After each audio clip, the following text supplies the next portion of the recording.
Brésil, la la la la la la la la. Bon, cette nuit, le Brésil nous a montré un autre visage, eux aussi, tout simplement par rapport au premier match qu'ils ont fait contre la France, où est-ce qu'ils se sont fait exterminer. Bon, après, c'est sûr qu'en face, c'était pas le même niveau que la France, mais ça reste quand même la Croatie, une très très forte équipe, même si c'est pas la grande équipe de Croatie. Bref, en tout cas hier, et pourtant, je vous cache pas, j'aime beaucoup le Brésil, pour ceux qui me connaissent, ils le savent.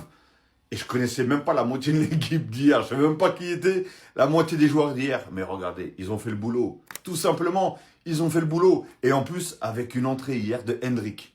Hendrik, il était incroyable. Ce mec-là, je vous le dis, ce mec-là, c'est comme si vous voulez... Pour ceux qui ont connu l'émission Interville, quand il lâche le taureau ou la vachette ou je sais pas ce que c'est là, il est prêt à dégommer tout le monde.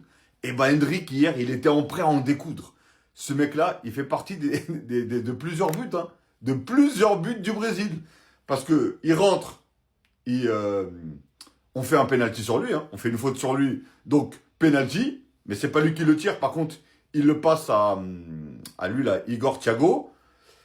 Très beau but et très belle action d'ailleurs de Danilo, avec une passe décisive de qui? Vinicius. Vinicius qui s'est enfin réveillé hier, qui a réussi à enfin dribbler quelqu'un, tout simplement. Mais non, après, j'ai pas vu l'ensemble de tout le match, parce que voilà, il y a eu plusieurs matchs en même temps qui jouaient en même temps. Mais voilà, le Brésil a montré une autre façade d'eux.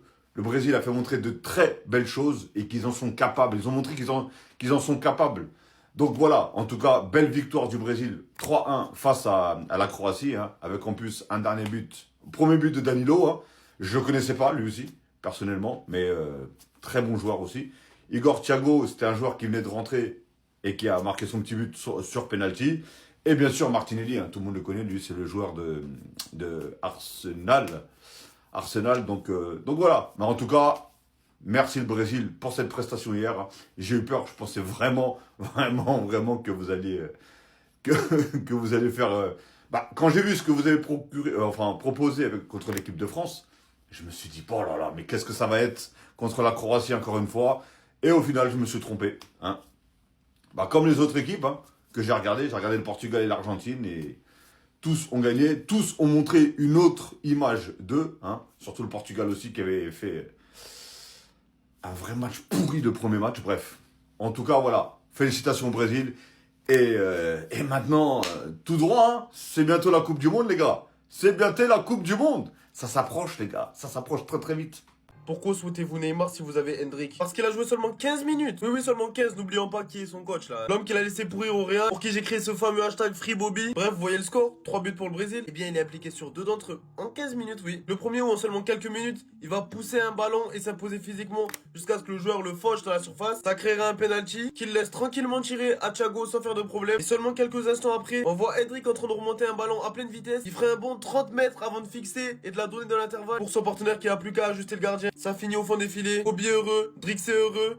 Bobby a gratté 15 minutes pour sa Coupe du Monde. Bobby a la foi. C'est pour ça qu'il savait, lui, il avait mis son petit flyer d'avant-match tranquille. Il est juste en mission Coupe du Monde en fait. Il est venu à Lyon en train de performer. Il réussira sa mission et il reviendra au Real Madrid. D'ailleurs, en parlant du Real Madrid, je vous ai pas dit, mais dans le premier but là, il y a un autre Madrilène qui est impliqué. Vini à la passe D, mais avant de faire la passe D, en fait, il faisait des trucs, des flip-flops. Il faisait glisser sur les fesses des pères de famille. Vivement l'année prochaine. Dernier match, on n'a pas vu Eduardo ni Bobby sur le terrain, mais en sortie de terrain, ça se voit que c'était des bons potes. Bobby travaille tranquillement dans son coin. Ça finira par payer parce que résultat des faits, je comprends pas trop le portugais, mais je vois juste titulaire. Oh ben tiens, j'ai réussi à traduire sur les plateformes et Hendrik doit aller à la Coupe du Monde et probablement commencer titulaire. Bref Carlo, tu sais que t'auras besoin de lui à la Coupe du Monde. Y'a que les MB qui ne changent pas d'avis. Et pour ceux qui aiment bien parler, il a 19 ans, soyez pisse. Libérez Bobby. Damn! Foutu poussière dans l'œil. Modric, Vinicius, Hendrik, Ancelotti. Que de souvenirs ils nous remémorent ces gars-là. Sur les vidéos les gars, il y a trop de Champions League. Iconique. Ils ont trop fait en fait. On réunit. Mais Hendrik il fait quoi là? Il est fou quoi. Dépose ça. C'est trop lourd. Il y a trop là. Hendrik qui d'ailleurs a réalisé une grosse performance hier. 20 minutes de jeu. Il est rentré, il a provoqué un penalty et il a délivré une passe décisive pour Martinelli, grand acteur de la victoire du Brésil d'hier. Et pas que, notre Vini Junior, vous plaît, regardez cette action où il va envoyer 3 joueurs. Il les a fait retourner en Croatie, mais lui, il est revenu au Brésil pour délivrer une passe décisive à son coéquipier. Ça fait plaisir cette fin de trêve car il n'y a aucun blessé côté Real Madrid les gars. Je pense que c'est historique. Vinicius, Mbappé, Tchouaméni, Valverde, Bellingham, lui il a pas joué mais bon il était quand même en déplacement. Effectif est presque au complet parce que bon il y a des blessés de longue date et qu'ils seront là pour la fin de saison où il y aura beaucoup d'échéances à enjeu. C'est pour la fin de saison. Alors le Real finit avec combien de trophées?